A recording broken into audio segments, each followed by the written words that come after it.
Ouais, allô. Alors, vous êtes tous disparus comme ça, là. Je me retrouve tout seul avec l'autre vieux. Non, vous êtes où? On prend des vacances sur un yacht.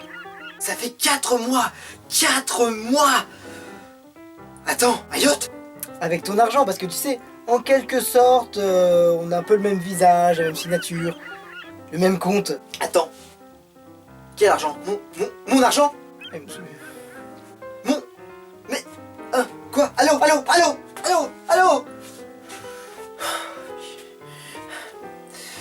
Bah, on s'y remet.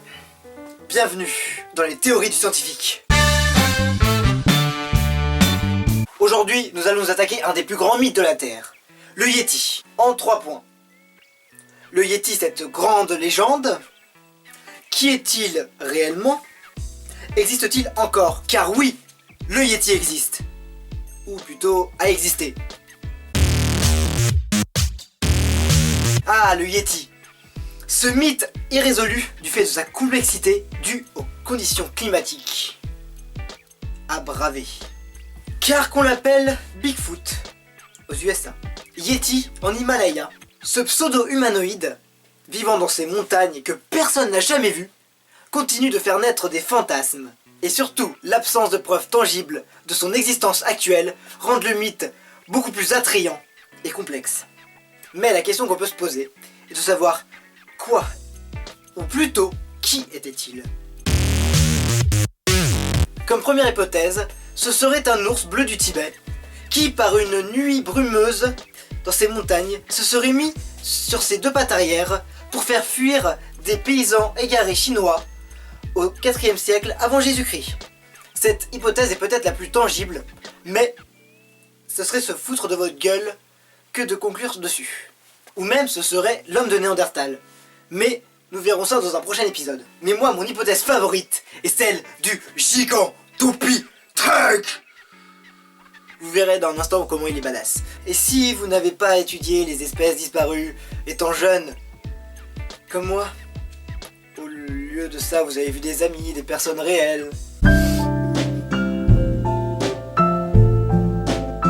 Le Gigantopithèque était un immense primate de 3 mètres de haut, pour un poids situé entre 300 et 550 kg. Et ça fait pas mal.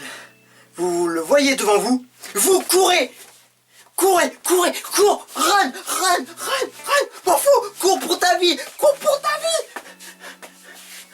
Bon, on peut émettre l'hypothèse qu'il était herbivore quand même. Il vivait jusqu'au Pléistocène moyen, environ 126 000 ans avant notre ère, en même temps que les premiers Homo sapiens. Il vivait, comme par hasard, au Népal. Et si vous êtes nul en géo, le Népal est un pays asiatique contenant une partie de l'Himalaya. Et si vous ne savez pas ce qu'est l'Himalaya, c'est une chaîne de montagnes située... Bon, allez voir sur Wikipédia, merde.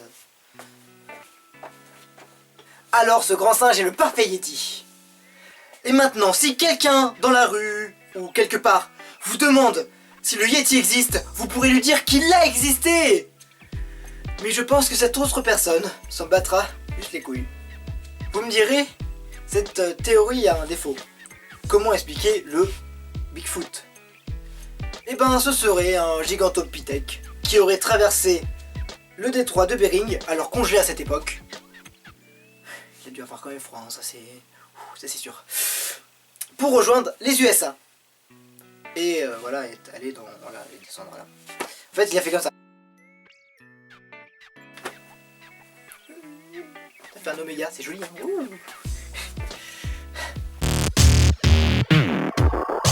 La question ultime est de savoir s'il existe encore.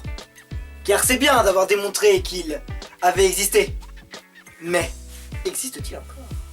Ça va être du grand délire.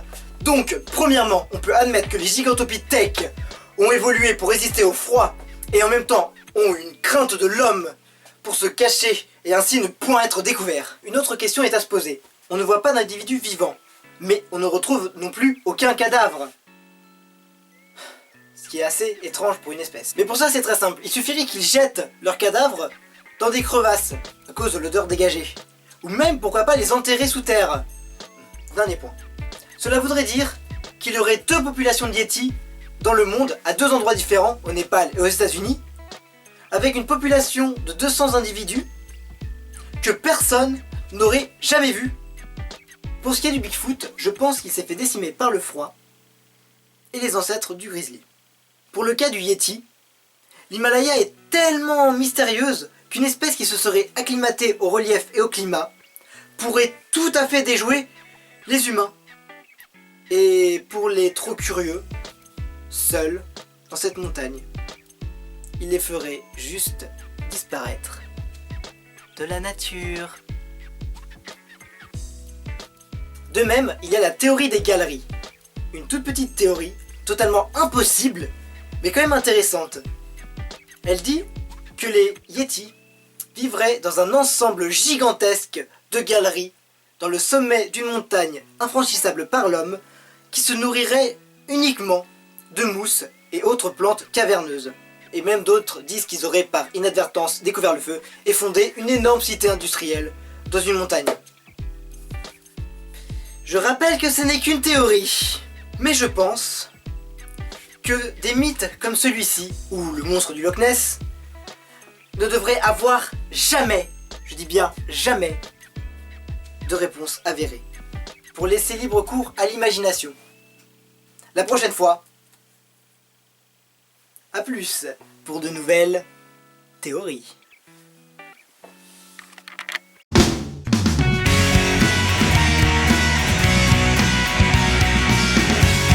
Mais la question ultime est de savoir s'il existe encore, car c'est bien d'avoir prouvé qu'il n'existait pas.